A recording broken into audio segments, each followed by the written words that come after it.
was originally going to make a video on my thoughts on the Knott's Berry Farm Giga rumors, but then I sort of got sidetracked by all the IAPA stuff and just being exhausted from normal life stuff. I decided that this video idea would be a little more unique to the channel and warrant more interest from you guys. I also don't know the landscape of Knott's Berry Farm, so I wouldn't be able to provide much insight on this rumor. I was thinking this video would provide more value to you guys. Plus, this is a very legitimate question at this point, considering Cedar Fair has filled out most of their bigger parks with Giga Coasters. I'll be addressing the Knott's Berry Farm rumor along with the overall future of Giga Coasters, and answering the question if anyone could purchase a Giga Coaster in the future. Before I get into all of that, make sure to give this video a like and subscribe to the channel for more coaster videos coming soon. With that said, let's hop right into the video. Currently, there are 7 Giga Coasters in the world. 5 of those coasters came from Cedar Fair in 5 of their biggest parks, those being Millennium Force at Cedar Point, Intimidator 305 at King's Dominion, Fury 325 at Carowinds, Leviathan at Canada's Wonderland, and Orion at Kings Island.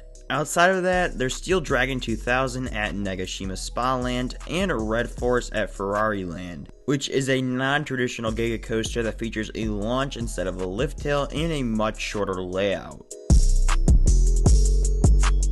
Cedar Fair has been the only consistent customer for the Giga Coaster, so that means Knott's Berry Farm will get one next, right? As much as I'd love to say yes, Knott's Berry Farm is a park that pretty much is completely developed and is also more family based than some of the other Cedar Fair parks that got Giga Coasters. I just don't really see this logistically happening at this point, as there isn't any concrete evidence to back this up so far. And we really don't know where this rumor even started in the first place. Now, if you look at the rest of the chain, Cedar Fair has filled out their biggest thrill-based parks with Gigas from B&M and Intamin. For this segment of the video, I'll only be considering Giga Coasters from B&M and Intamin, as the only other company to manufacture a Giga has been Morgan, but they are now defunct. There's also another manufacturer that has shown the capability to go over 300 feet, but I won't be talking about them until later in the video. As for the Cedar Fair chain, the only park that I could really see getting a Giga Coaster that doesn't currently have one is Michigan's Adventure. This park already has an amazing 1-2 punch with Zack Zoomer and Mad Mouse, and they could really use the Giga to fill out that number 3 spot. Alright, no, I'm just messing with you guys, but the only park I could really see getting a Giga Coaster in the Cedar Fair chain and does not currently have one is California's Great America. Cedar Fair has been putting a lot of money into this park over the years, and I think a Giga could really help to take this park to the next level. I think it would make way more sense for this park to get a Giga rather than Knott's Berry Farm, considering their space issues and Knott's being a more family-based park. However, I think a Hyper may be a more logical investment for California's Great America, as it would be less expensive and probably get a similar return on investment. Taking all that into consideration, I'd probably give California's Great America about a 30% chance of getting a Giga. And even though that may seem low, I think it has the best chance of getting a traditional Giga Coaster out of any park that doesn't have one in the chain. Six Flags has started working with B&M again, but all they've bought so far is a medium-sized dive coaster, which is nowhere near the price tag of the Giga Coaster. And with a new CEO taking the reins at the chain, I don't see a Giga Coaster coming anytime soon for Six Flags. SeaWorld, on the other hand, may be a different story. SeaWorld has gone wild the past few years, adding new thrill rides and roller coasters left and right. Well, that is before the pandemic.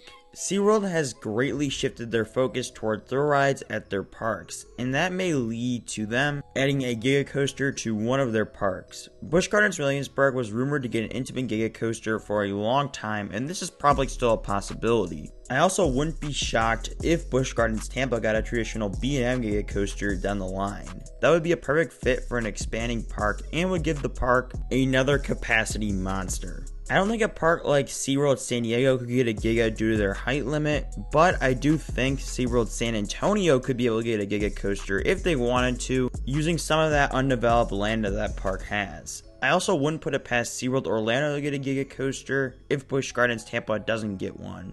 but I kinda doubt that due to that park already having Mako, which is a B&M Hyper. Even after the pandemic, I still think SeaWorld probably has the better shot out of all the other big chains in America. SeaWorld also works with both companies that build traditional Giga Coasters, so they have options on where they can go to get one. The only thing that I could see preventing SeaWorld from going ahead and installing a Giga Coaster to one of their parks is the pandemic, and SeaWorld possibly taking a more conservative approach emerging from the pandemic. SeaWorld is still yet to open 4 of their coasters that were intended to open in 2020, which definitely would have set any pre-existing plans to build a Giga back. So if SeaWorld is planning on opening up a Giga Coaster, I'd probably say it won't be happening until 2024 or beyond.